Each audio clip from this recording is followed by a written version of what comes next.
Good afternoon. My name is Tom Nastic. I'm producer of public programs here at the National Archives in Washington, D.C. And it's my pleasure to welcome those of you who are here in the William G. McGowan Theater, as well as those watching us live on our National Archives YouTube channel.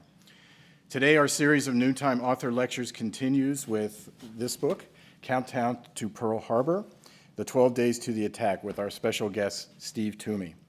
This program is, of course, presented in commemoration of the 75th anniversary of the attack on Pearl Harbor, which occurred on December 7th, 1941. Before we get to today's program, I would like to tell you about two upcoming programs that will take place in this theater. This Thursday evening at 7 p.m., we will present a panel discussion, The 14th Amendment's Shield of National Protection, a Constitutional Guarantee of Liberty and Equality. Moderated by Jeffrey Rosen, President and CEO, National Constitution Center, and Elizabeth Wydra, President, Constitutional Accountability Center. A distinguished panel will discuss how the 14th Amendment enshrined the promise of liberty and equality in our Constitution, and look at implications for today's most important issues, including racial discrimination, gun rights, marriage equality, economic liberty, and gender equality. Then on Wednesday, December 7th, our commemoration of the 75th anniversary of the attack on Pearl Harbor continues, with a noon lecture by author Craig Nelson, who will speak on his book, Pearl Harbor: From Infamy to Greatness. Then at 2 p.m., we will present a selection of archival film, radio broadcasts, and images that illustrate how the media first informed and kept Americans apprised of the December 7th, 1941 attack. To learn more about these and all of our public programs and exhibits, consult our monthly calendar events in print or online at archives.gov. There are copies in the lobby, along with a sign-up sheet so you can receive it by regular mail or email. You'll also find brochures about other National Archives programs and activities. Another way to get more involved with the National Archives is to become a member of the National Archives Foundation. The foundation supports the work of the agency, especially its education and outreach programs. Pick up your application for membership in the lobby or become a member online at archivesfoundation.org. Steve Twomey began his career in journalism as a copyboy at the Chicago Tribune when he was in high school. After graduating from Northwestern University, he began a 14-year career at the Philadelphia Inquirer, during which he won the Pulitzer Prize for feature writing and then worked at the Washington Post for the next 13 years. More recently, he has written for Smithsonian and other magazines and has taught narrative writing at the graduate schools of New York University and the City University of New York. After his talk and audience Q&A, Steve will be signing copies of his book, One Floor Up, outside the Archives store. Would you please welcome Steve Twomey to the National Archives?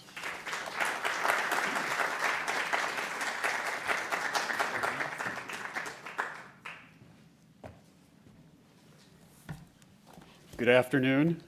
Certainly glad to be here. I want to thank the Archives for inviting me. I actually want to thank the Archives for existing. Without the Archives, without the materials I found at Archives 2 and at the Presidential Library in Hyde Park, this book would be a much poorer thing. And I was amazed by the extraordinary patience and knowledge of staff at both places. Frequently I thought, why don't they write a book? Because they know more than I do. I must confess, it occurred to me when I started this that Pearl Harbor was not exactly an unknown event. It's reasonable to ask whether the world was clamoring for another book about it, especially one by me, a journalist who had absolutely no experience, really, with writing about people who were, to put it bluntly, dead, and therefore would not be returning my calls. And would not be agreeing to let me come to their offices and interview them. Almost all of us know that the attack plunged the country into the world war that was raging at that point. We also know who did it. I think I'm on safe ground. No one in here is going to be surprised by the discussion that follows when it refers to who did it. We also know, or I think we've heard, that Franklin Roosevelt had word that the Japanese were coming and let them. because he wanted to get us into the war. And I would like to interrupt my own remarks to say that the 75th anniversary is a terrific moment, the perfect moment to bury forever that conspiratorial fantasy that Franklin Roosevelt knew this was going to happen. He did not. And if we start discussing that, we will discuss nothing else, because there are a lot of arguments for why he didn't know. But you get the point. Pearl Harbor was and is not exactly an unplowed field. There was a 2005 Ben Affleck movie about it by that name, in fact. And you know, what's great about that movie is that it managed to unearth some crucial romantic angles that previous books and movies had failed to catch. So why another book? Well, in the summer of 2011, I did something that I presume some, if not many of you in here have done. I got aboard a Navy launch at the Visitor Center at Pearl Harbor and went out to the Arizona Memorial. The Arizona Memorial has been described as a squashed milk carton, which is actually pretty accurate. It's a very long, white, swooping structure that sits astride the remains of the battleship Arizona, one of 8 battleships that was in the harbor at that point, on that morning. And to go out there is like going to the battlefield at Gettysburg, if you've done that. As you look into the water of the harbor, at the rusting decks of the Arizona, which are lying right below the surface because the harbor is very shallow, and that actually was an important aspect of the attack. You are standing at one of the pivot points of history, a very warm and sunny place, but a very somber one, and it raises a lot of questions, at least it did for me, not least, of course, being how. How did this happen?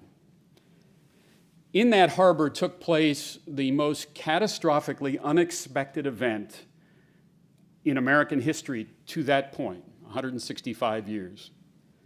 It shattered the nation's sense of itself as a confident, safe, optimistic, superior country.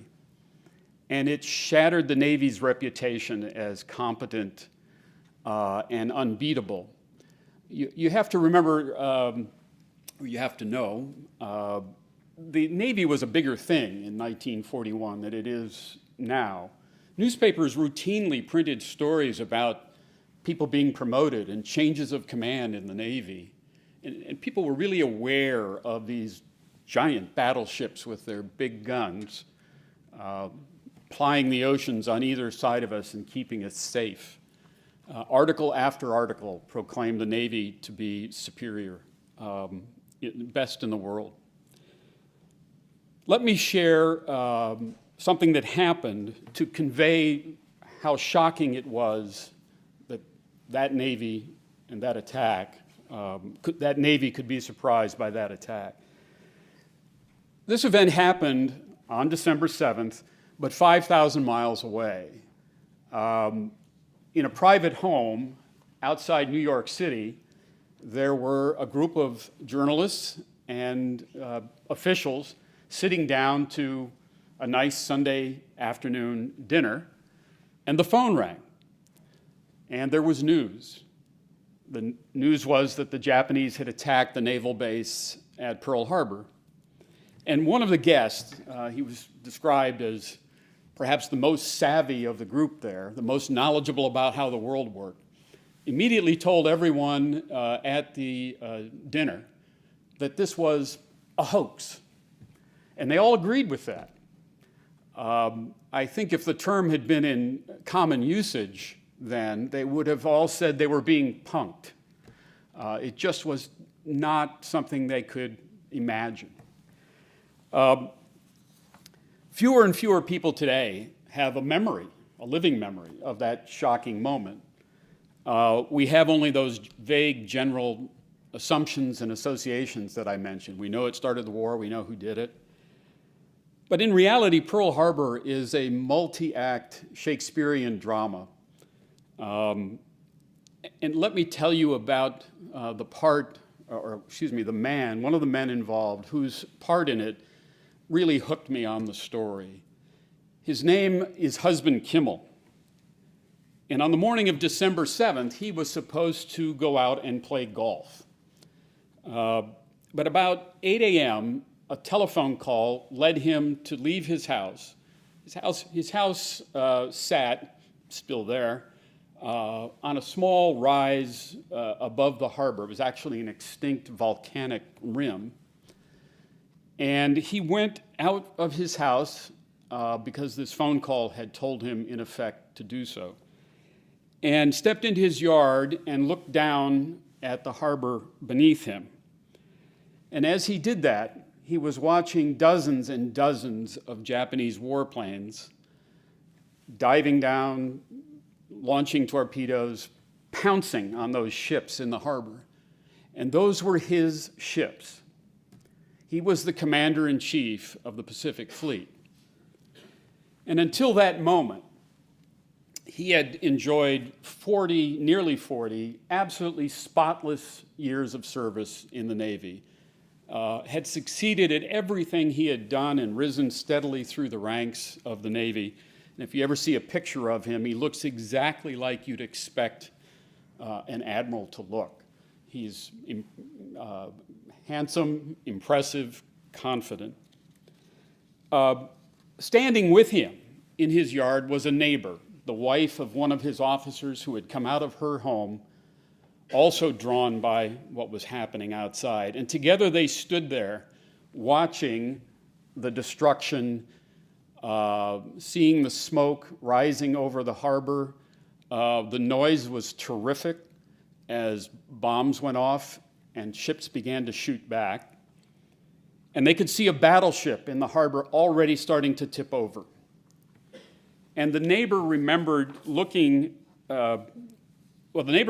sort of that everything that Kimmel knew about military logic and tactics, everything he knew about the Japanese and their ability, was being blown up before his eyes. All the decisions he had made were being nullified. And the neighbor recalled him standing there, and she said that his face was as white as the uniform he wore. I think that's one of the most poignant moments in American history. Kimmel was standing there and realized not only was this horrific disaster happening, but it was going to be the end of his career, as it was. So yes, we may know the ending of Pearl Harbor, but we don't know the players.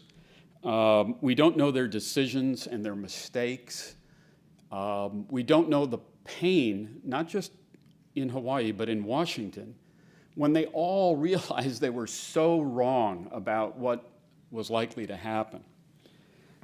Kimmel and all the other men, and they were all men, I can't rewrite history to diversify the cast, all these men were trying in the late fall of 1941 to figure out what this odd, mysterious nation on the far side of the Pacific, a country they really, really did not understand. Kimmel had been there 2 or 3 times in his life, but he didn't know much about the Japanese, didn't speak Japanese. Almost no one in the Navy spoke Japanese. And so they were trying to figure out what this country was going to do. And I think we need to note 2 things in their defense as we discuss Pearl Harbor. This will seem really obvious, but we have to remember that they didn't know December 7th was a famous day. It hadn't happened yet. They had no awareness that along with July 4th or November 22nd, 1963, or September 11th, that was would be a famous date. It wasn't circled on their calendars. It's a pretty human thing to think that tomorrow is going to be like today, because it usually is. And so routine is a powerful force working against or on all of the people involved in Pearl Harbor. The second thing we need to remember is that this was the age before satellites.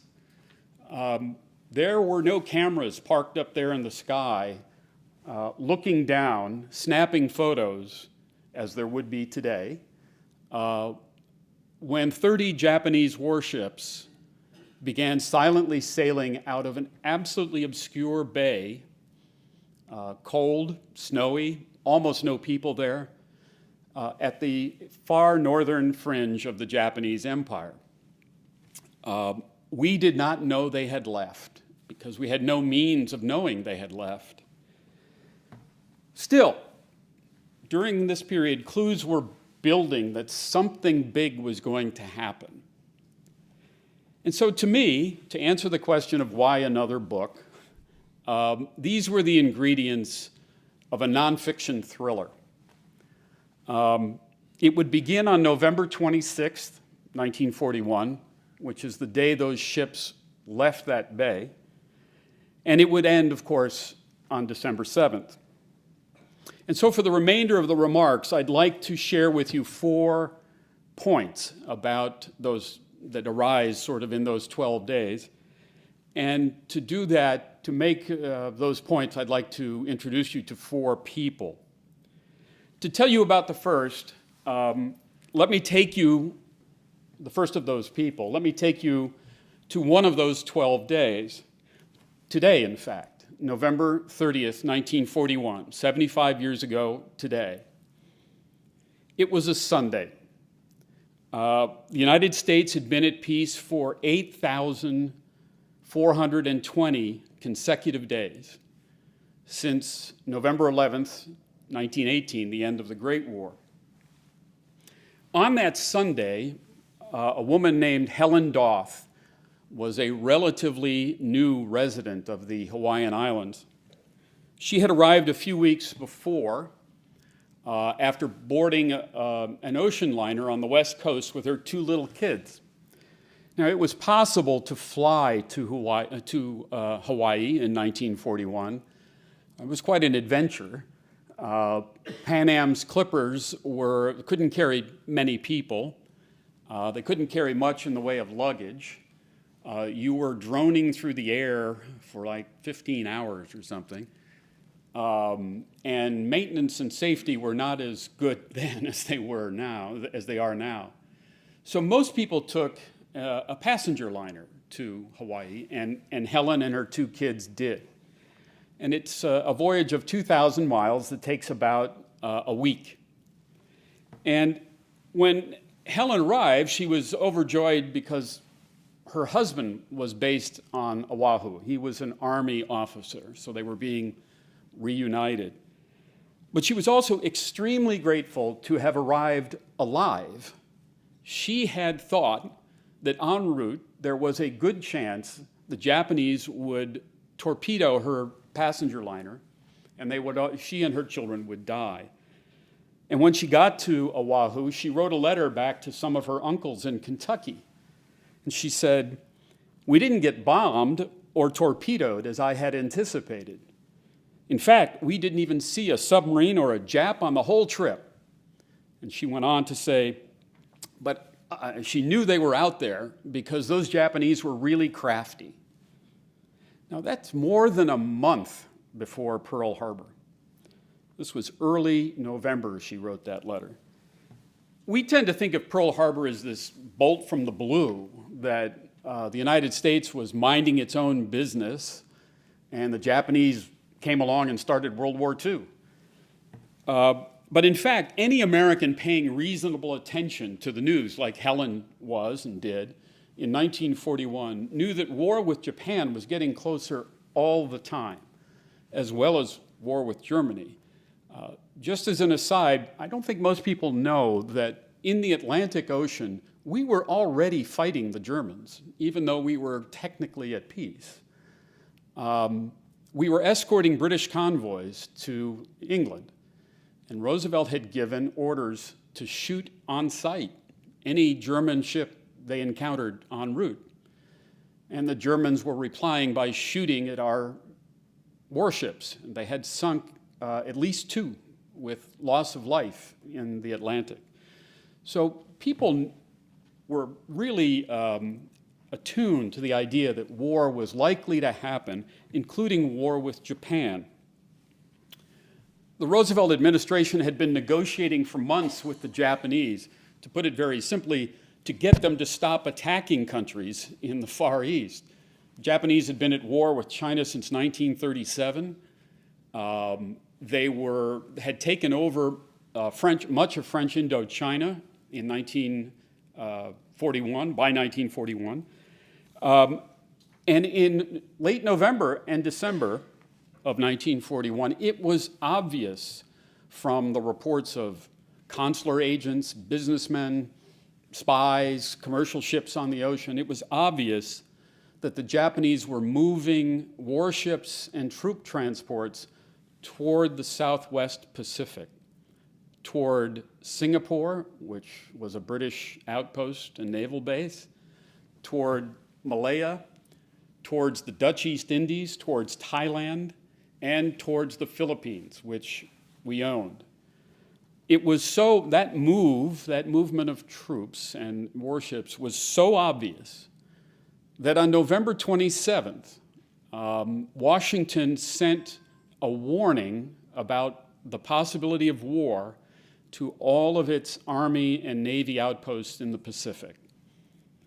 And that said that war was imminent in a matter of days. And Helen Doth probably noticed the effect of that warning as she went about her life on Oahu, because the Army was suddenly out on the streets of Honolulu. The Army was starting to guard bridges and commercial radio stations and telephone exchanges and waterworks, guarding against sabotage by some of the residents of Hawaii of Japanese descent. So on November 30th, she knew that. On November 30th, she knew there was something else that happened today that she could not have known of. It takes a second for me to explain this, and I hope you'll stay with me. It involves the major form of intelligence that the Navy was able to rely on in 1941. We listened to what the Japanese Navy was saying to itself.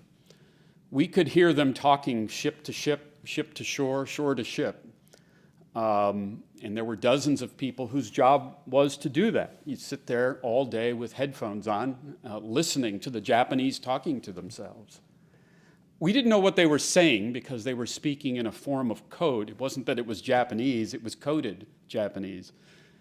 We didn't know what they were saying to each other, but it's remarkable how just by hearing who is talking to who, you can figure out who's in charge and who is moving where, and you might even be able to identify certain ships, simply because every ship had an address, a phone number, if you will. It's called a radio call signal. And so if you got enough of those assembled, if you knew who this guy was and who that guy was, you could figure out that something might be going on by how they were, the volume of talking, and who was in charge. End of dissertation about that. The Japanese knew we listened to them because they listened to us. And in order to confuse the other side, you routinely changed everybody's address so that we would have to relearn who this guy was and who that guy was. Hope I haven't lost you. The Japanese changed their radio call signals in a regular way, usually every 6 months. Every ship got a new name, a new radio call signal. And on November 1st, right on schedule, the Japanese Navy changed all of its radio call signals. Then on November 30th, something extraordinary happened.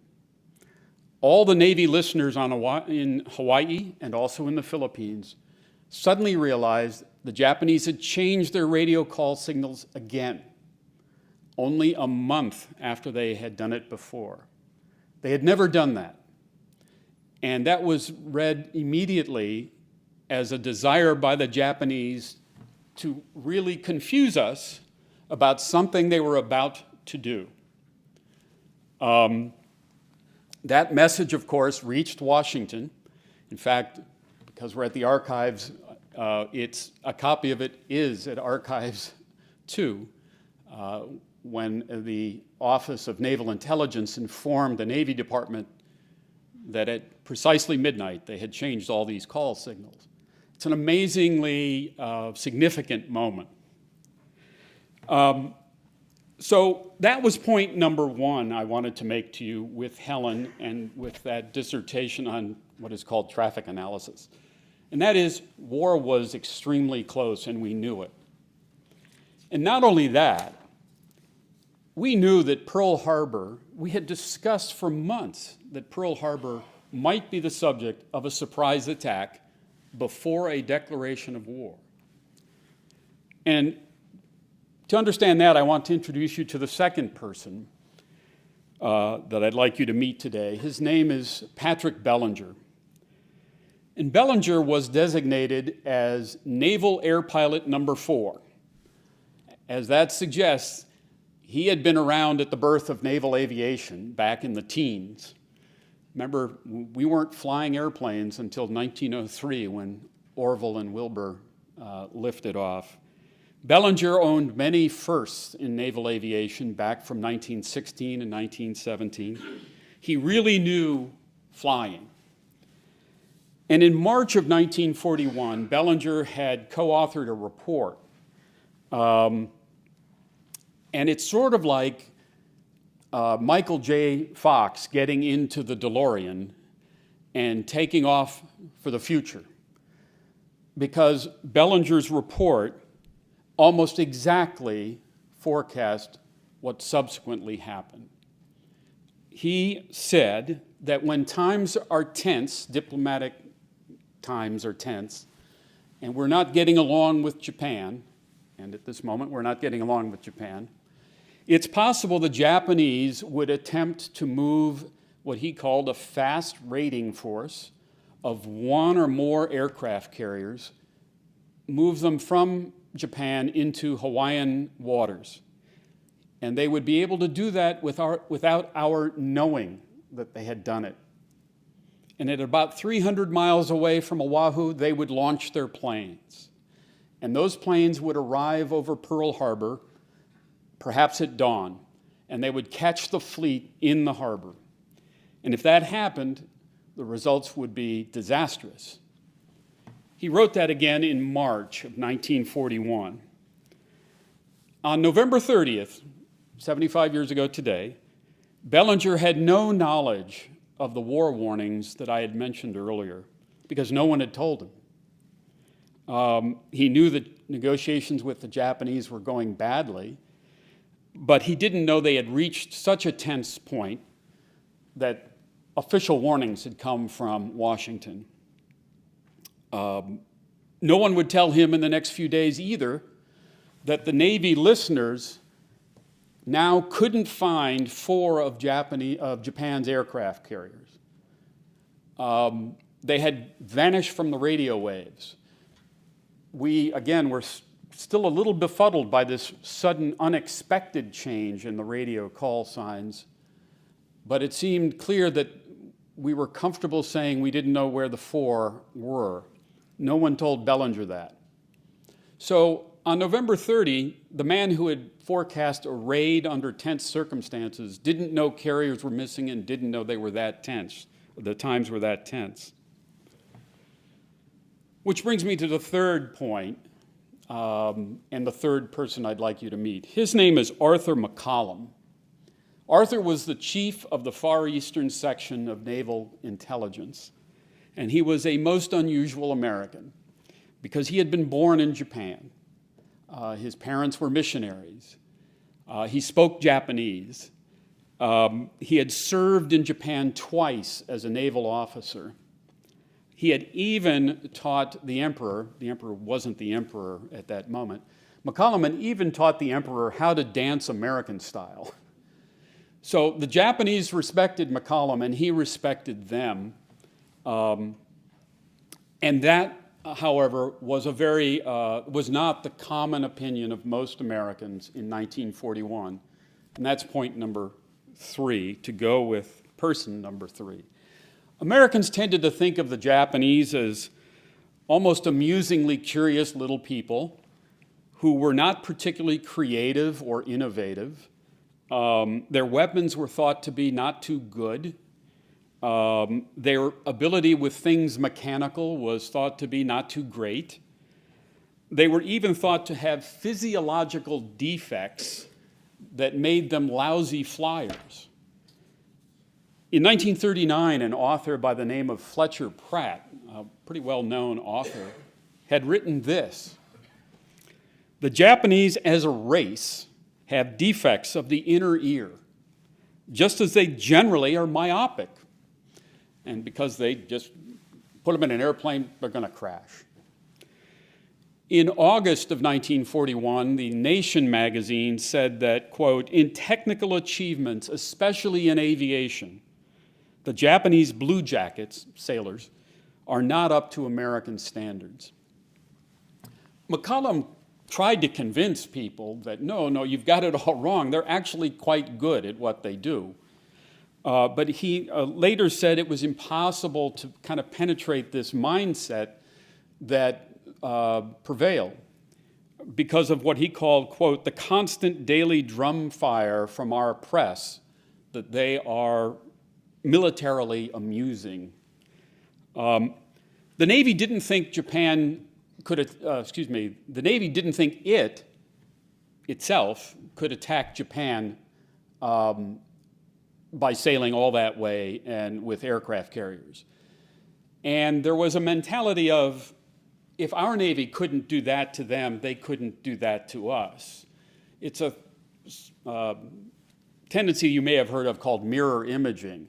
When you're trying to gauge the other guy's capabilities, it's as if you're looking into a mirror and the reflection you get is you. So if we can't do it, they can't do it. And it made it easier to take a report like Patrick Bellinger's and sort of say, well, okay, he thought about that. It might happen, but it's unlikely it'll happen. He may have covered the bases for us, and we've ticked that box, but even though Bellinger had laid out this scenario, it wasn't probable. In the same vein, there was also a belief that they had, there was an attribute of Pearl Harbor that worked in their favor when it came to defending the island and defending the fleet. And that attribute was the depth of the harbor. When you drop a torpedo from an airplane, they're very heavy things, and they plunge quite deeply into the water. And if there isn't enough water, they simply go into the bottom. Our own torpedoes needed considerably more depth than was available in Pearl Harbor. Pearl Harbor was about 45 feet. And so our own torpedoes couldn't work in 45 feet of water, and we had concluded that it was, therefore, the ships in the harbor were safe from aerial attack and didn't need to have nets strung around them that might catch torpedoes. It never seems to have occurred to anyone that the Japanese, who also knew the depth of Pearl Harbor, rather than simply accepting that as a reality of life, would seek to solve the problem. Again, we didn't think much of their mechanical and technological ability, but they did solve the problem. By altering the fins, or adding fins to two torpedoes, they reduced the depth by which they made it possible to work in 45 feet of water. And I would note as an aside, the damage at Pearl Harbor that was the most destructive was caused by the initial launching of Japanese torpedoes. The torpedoes did the most damage, the ones that we didn't think could work there. So to recap, everyone knew war was likely, It was well known that an attack before a war was declared in a surprise way was possible at Pearl Harbor, but the Japanese weren't very good. Which brings me to the final point I'd like to make of the four, and the final person I'd like you to meet. And it's about the Japanese. I'd like to share with you the story of a young man named Sadao Chigusa. On November 30th, again, 75 years ago today, he was aboard one of those 30 warships that were plowing silently across the North Pacific on their way to Hawaii, which, by the way, was 3,150 miles from the point at which they set out. It wasn't until a few days before they left that Chigusa not only found out who the enemy was, which he hadn't known, but where they were going. They kept that secret from the roughly 16,000 men aboard those 30 warships until the very last minute. It's really remarkable in retrospect how much debate there was within the Imperial Navy about conducting this attack. On that same day, Japan intended to attack all those places I mentioned earlier. Those reports of warships moving towards the Southwest Pacific were correct, and they did attack those places. But that really was the main effort for Japan that day. That was its main goal, not attacking the Pacific Fleet. And many of the admirals and officers within the Imperial Navy didn't want to attack the Pacific Fleet. They felt if the Americans challenge us after we do all these other things, let them sail towards us. Let's not sail towards them. Let them be far from home, not us.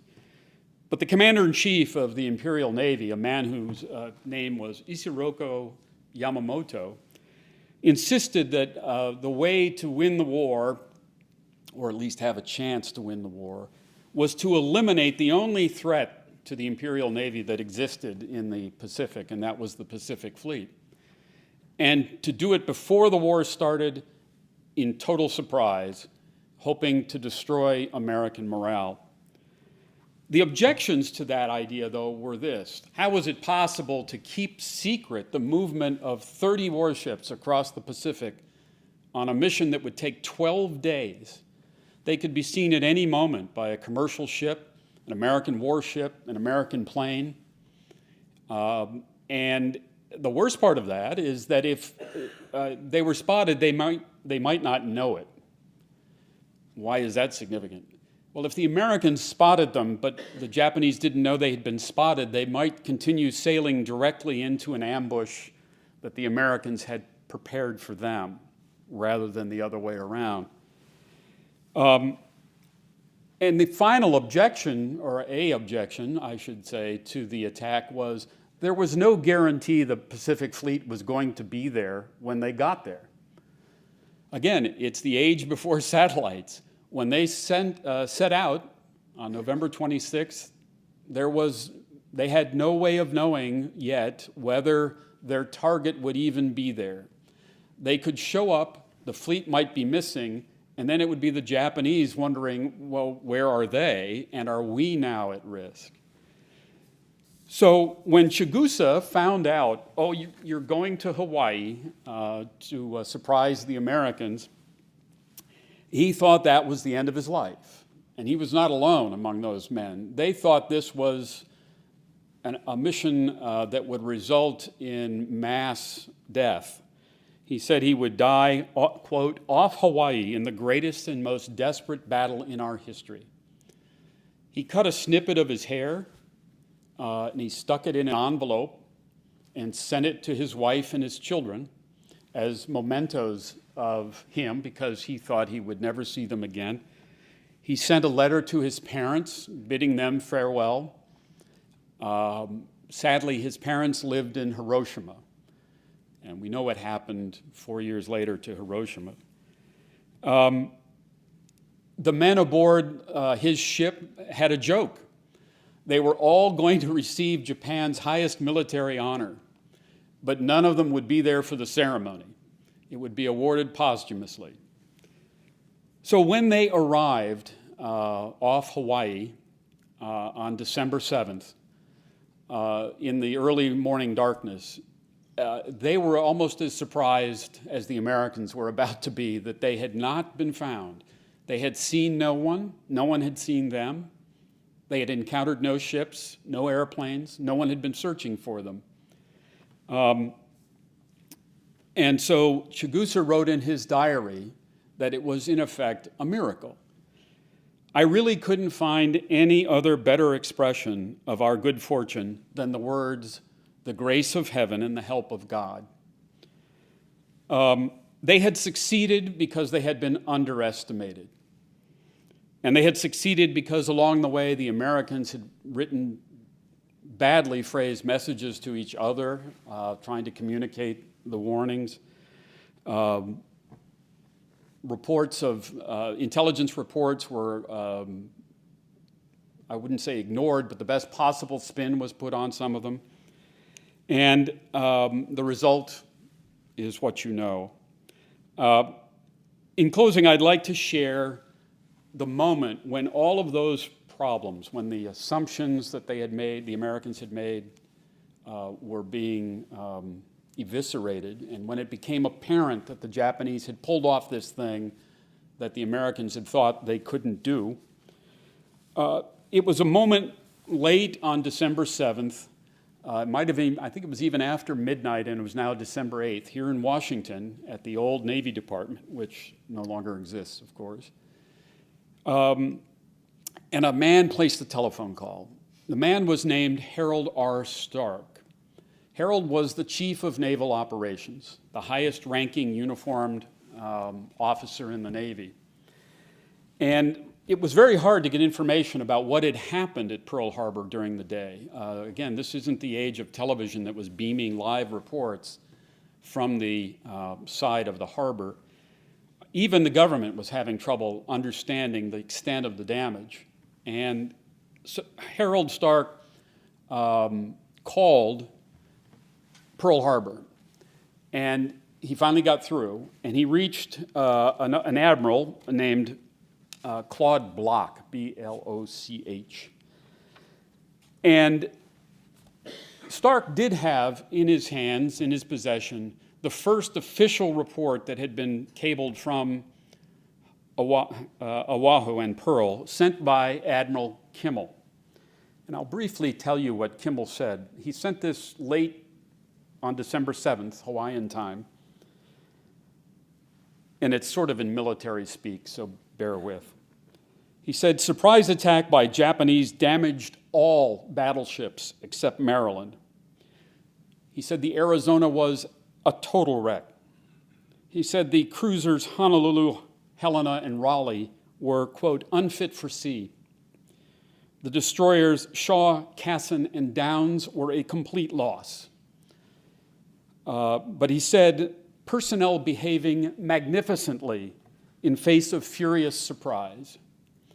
I don't know if you caught it, but twice in that note, Kimmel referred to surprise, as if he needed Washington to understand this wasn't incompetence, it was treachery.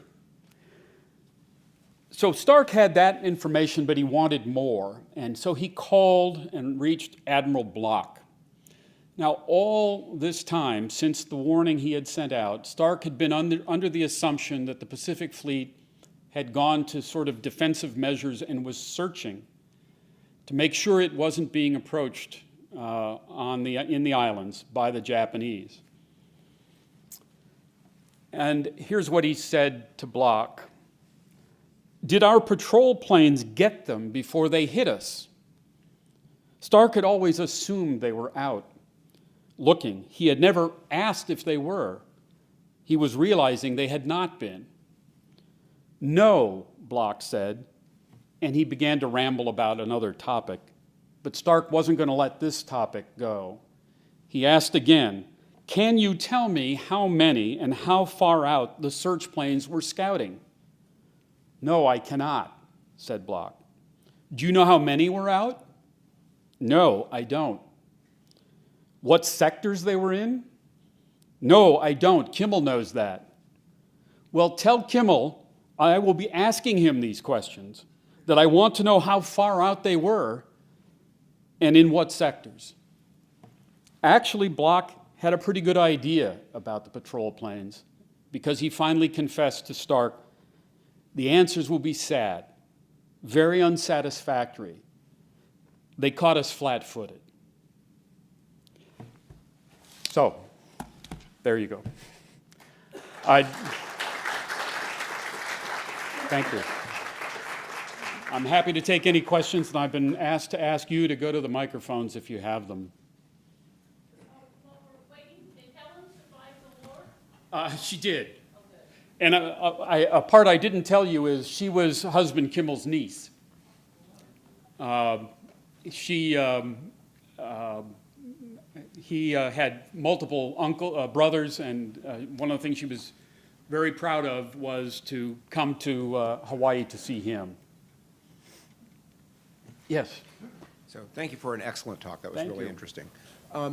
There was a lot of concern about Japanese espionage from Hawaii back to Japan. Was there, in fact, any confirmation from Hawaii to the fleet or to Japan that the fleet was still in the harbor? Yes. While they didn't know that when they left, they found that out as they were on their way.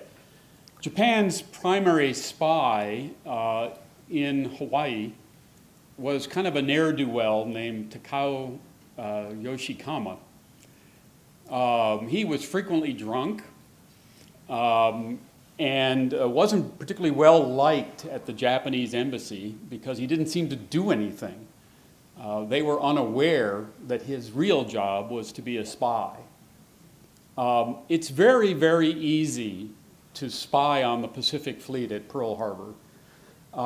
If you've been there, it doesn't take much at all to go up into the residential neighborhood that's just above the harbor, turn around and look down, and you can see the whole harbor, which is today still an active naval base. You can stand there and count ships, which is what Yoshikawa did. He knew enough about ship types and even the names of American warships that he could identify them. He wouldn't take notes, wouldn't write anything down because he feared he would be stopped by the FBI, which he never was. But he would go back and radio to Tokyo which ships had left the harbor, which ships had come in. And he did this for weeks, but as the date for the attack approached, and he didn't know the date, although he suspected that something was going to happen, they asked for that he increase the frequency of his reports. And in fact, the last one he sent on December 6th to Tokyo, which was then relayed to the Japanese fleet, which I should say, that fleet was never using its radios. It was not talking, but it was receiving. And so they did learn that the fleet was going, the Pacific Fleet, or most of it, it was there.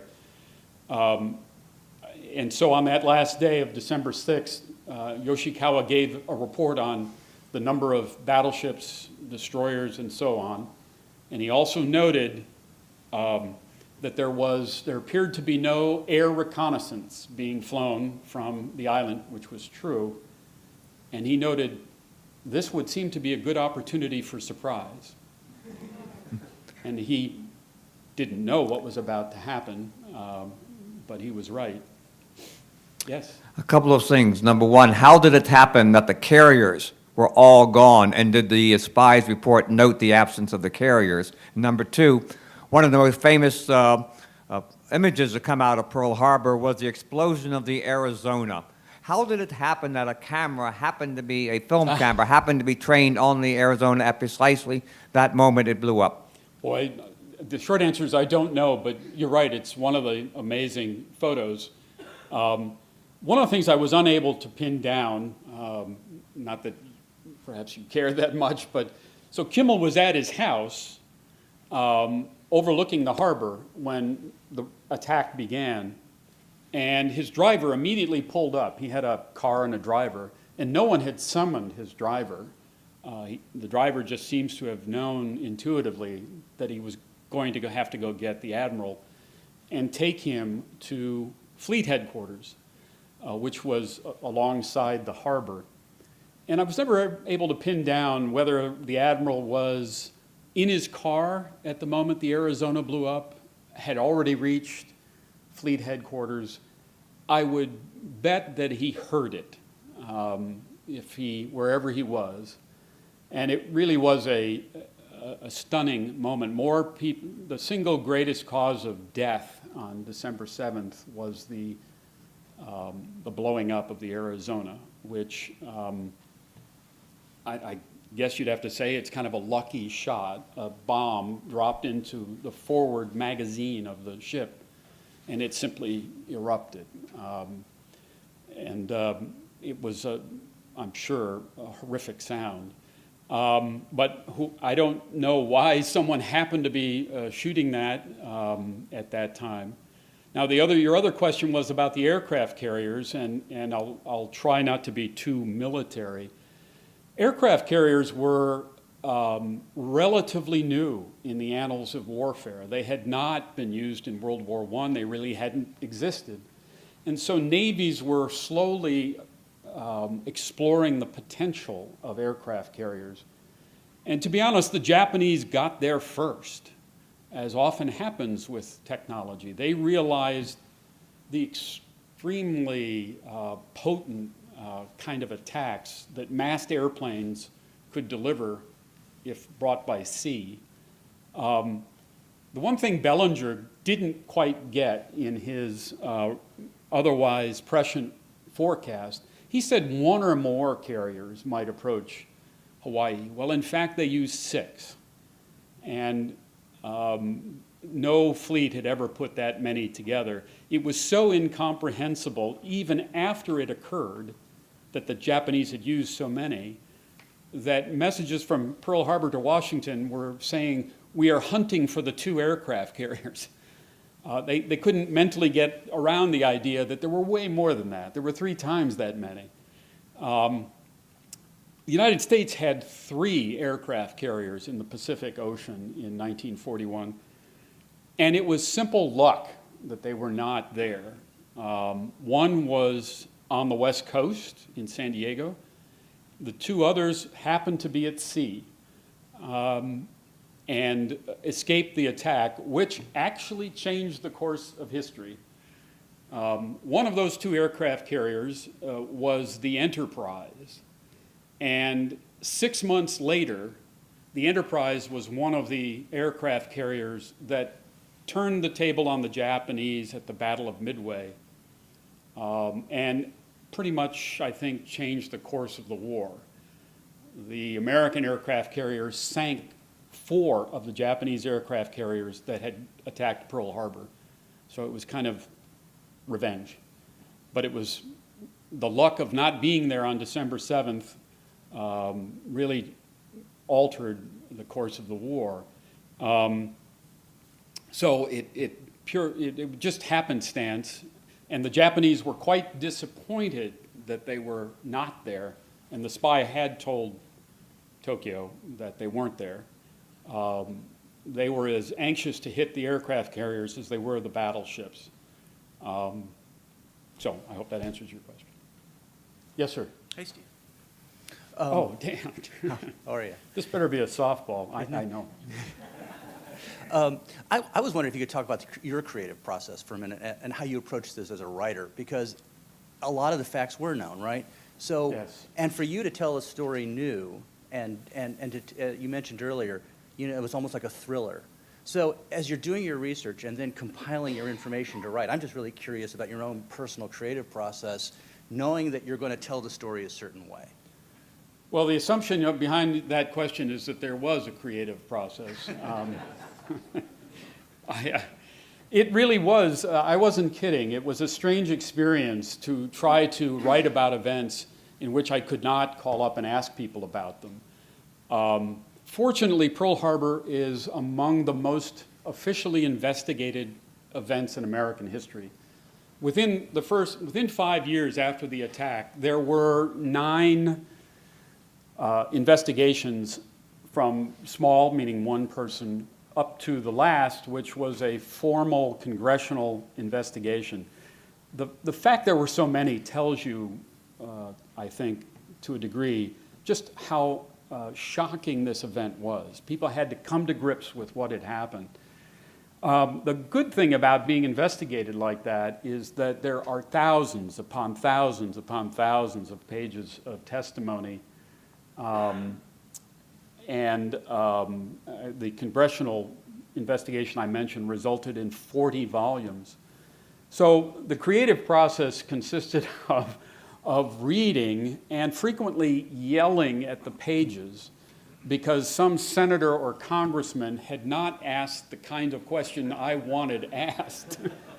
And what kind of questions were those? Well, I really wanted to know how people felt and what they, not so much their decisions in a military sense, but what this was doing in an emotional and personal sense. I thought the way to tell this story, which had been so often told, is to tell it as if you, the reader, don't know the outcome and you're coming along with them because they don't know the outcome. Yet each day, things are taking place that were adding to the suspense. And in addition to the congressional or all these investigations, many of the officers participated in oral histories. And you get a real sense of someone's personality if you read enough of the Q&As with them. One of the great difficulties in the book, or in doing the book, this originally started out as a biography of Admiral Husband Kimmel, which no one had ever written. And I thought, here's one of the great figures of American history, absolutely unknown to most people. Boy, and it was, I'm brilliant. No one's thought of doing a biography about him. Well, I quickly decided there was a reason nobody had done a biography about him, in that he was a very not reflective individual. He didn't keep a diary. He rarely, if ever, wrote letters. He never participated, to my knowledge, in an oral history. And while he was questioned a lot in those investigations, again, people weren't asking emotional questions. And I'll give you an example. Kimmel's papers are at the University of Wyoming. When you think Navy, you think Wyoming, right? But when we say his papers, they're mostly official stuff.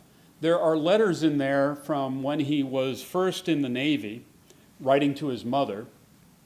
And to give you an idea of what kind of guy he was, he would give vivid descriptions to his mother of the elevations and gauges of big guns. Like, that's what you want to hear from your son at sea, right?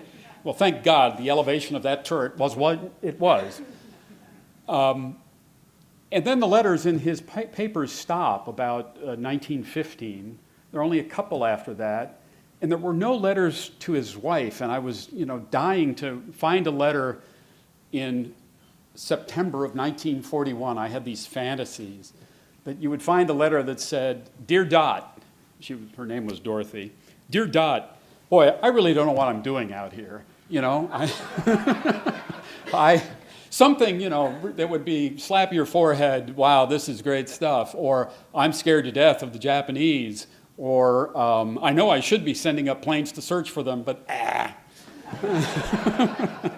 He never did that. I could never find those letters because I've always wondered about that. But so it was, to go back to your question, very hard to try to have no pity for me. It was very hard to recreate scenes and people like I used to do when I was a journalist.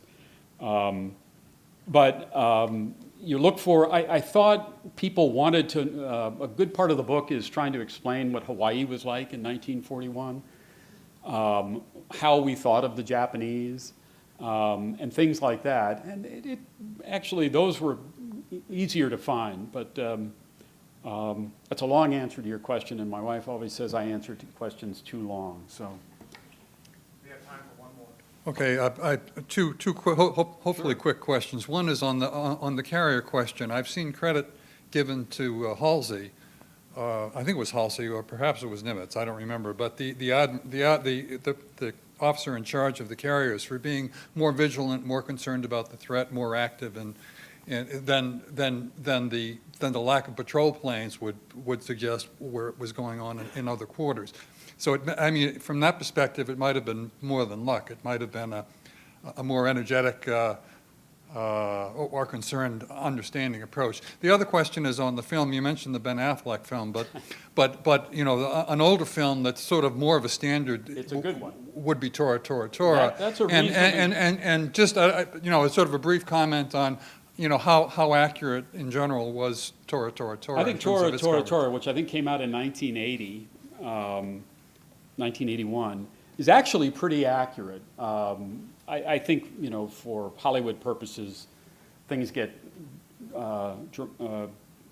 condensed and simplified, but it's pretty good. And I thought that book, that movie is based on a book some of you may know. It's called At Dawn We Slept, by a professor at the University of Maryland, now deceased, named Gordon Prang.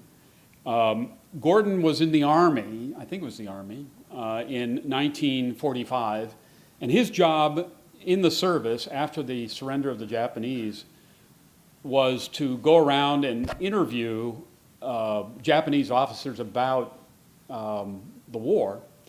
And he really opened the door to understanding the Japanese side of the attack.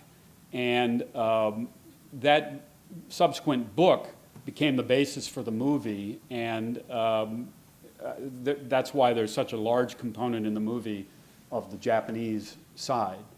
And he donated all of his papers to the University of Maryland, including his notes of the interviews with all of these officers.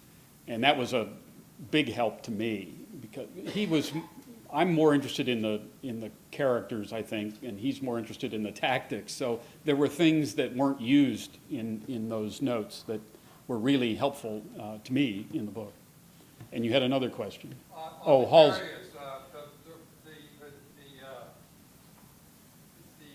About Halsey. Halsey or Nimitz, whatever admiral was in charge of the carrier. It was William Halsey, a character in his own right. Bull He wasn't yet Bull Halsey in 1941. He became Bull Halsey in the course of the war. I don't know why he was called Bull Halsey, but we can all use our imaginations. He was on his way to the island of Wake. That's why his carrier wasn't there. He was ferrying Marine fighter planes to Wake Island on the deck of his carrier. So it wasn't that he was more aware or attuned to the threat. He was actually, at that point, he was being FedEx. Wake Island was an American outpost defended by Marines, and they wanted additional airplanes there, and the only way to get them, because it was too far to fly, was to put them on an aircraft carrier and take them, and that's what he was doing. However, he was aware in this sense. He knew about this warning of war, which had been delivered the day before he was to leave, the warning from Washington. And he asked Kimmel, well, what do I do if I encounter the Japanese between here and Wake Island? Wake is 2,000 miles from Hawaii. And Kimmel turned to him and said, they were close friends. They had been in the same class at the Naval Academy. And Kimmel said, Bill, use your common sense. And Halsey thought that was just the most terrific order he could ever be given, because to him, common sense means shoot first. And as soon as his aircraft carrier sailed out of Pearl Harbor on the morning of November 28th, bound for Wake Island, he put bombs on all of his planes, loaded all of his anti-aircraft guns, and a message to his crew was issued saying it was identified as Battle Order Number 1. In other words, the first order of a war that we weren't in yet. That's how much they thought something might happen. And he told his crew, we're about to be on the we are on the verge of war, and this country demands that you be aggressive and fight. So Halsey expected that between Pearl Harbor and Wake Island over the next week, it would take a week to get there, they could well be attacked, or he would see the Japanese and attack first. That's how common the idea that we were going to be at war was. And you could ask, well, how come that didn't translate to Pearl Harbor? Both Halsey and Kimmel were asked, well, okay, if you thought Halsey was going to be attacked on the way to this island, what about Pearl? And Kimmel said, oh, well, Wake is 2,000 miles away. In other words, the Japanese wouldn't come this far. I always wanted to know, Admiral, where did you think the line was that they would come this far and no farther?